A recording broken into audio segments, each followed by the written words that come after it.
नमस्कार मित्रांनो, धनाजी टेक या यूट्यूब चॅनलवर आपले मनापासून स्वागत आहे. मित्रांनो, शेतकऱ्यांना एक महत्त्वाची अपडेट आहे.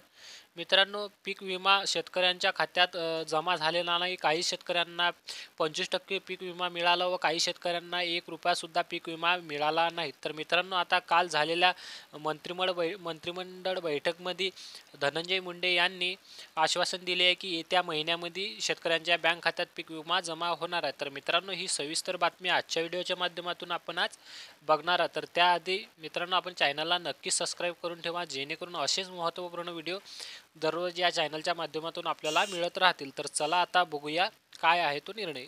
तर यामध्ये आपण बघू शकता, बुलढाणा जिल्ह्यातील चिखली तालुक्यातील 89,780 शेतकऱ्यांनी पीक विमा काढला होता.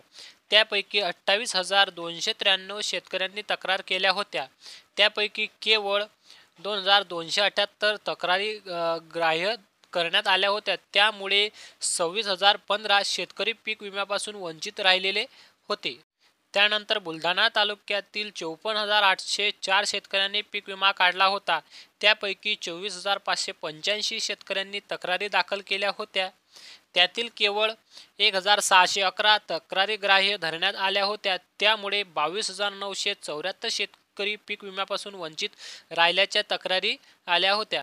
यावेळी श्री मुंडे म्हणाले की केवळ 5% शेतकऱ्यांना पात्र ठरवण्यात आल्याने 95% शेतकऱ्यांवर अन्याय झाल्याचे प्रथमदर्शनी दिसून येत असल्याचे कृषी विद्यापीठाच्या शासनाकडून सॅटेलाइट इमेज उपलब्ध करून करणासह दावे निकाली काढावेत. त्यासाठी कृषी आयुक्त आणि जिल्हा कृषी प्रशासनाने आवश्यक ती मदत करावी. महिनाभरात दावे निकाली करून शेतकऱ्यांच्या खात्यावर पीक विमा रक्कम जमा करावी, असे निर्देश श्री धनंजय मुंडे यांनी दिले.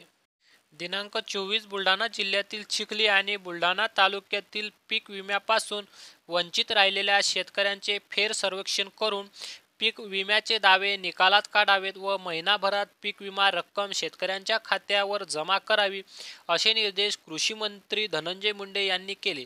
तर मित्रांनो, तुम्ही बघू शकता की आता ज्या शेतकऱ्यांना पीक विमा मिळाला नाही त्या शेतकऱ्यांना येत्या 1 महिन्याच्या आत येथे शेतकऱ्यांच्या खात्यात पीक विमा येथे जमा करण्याचे आदेश कृषी मंत्री धनंजय मुंडे यांनी केले आहेत. तर मित्रांनो, असा छोटीशी महत्त्वपूर्ण माहिती होती. महत्त्वपूर्ण माहिती जर आपल्याला आवडली असेल तर नक्की व्हिडिओला लाईक आणि चॅनलला सबस्क्राईब करून बेल आयकॉन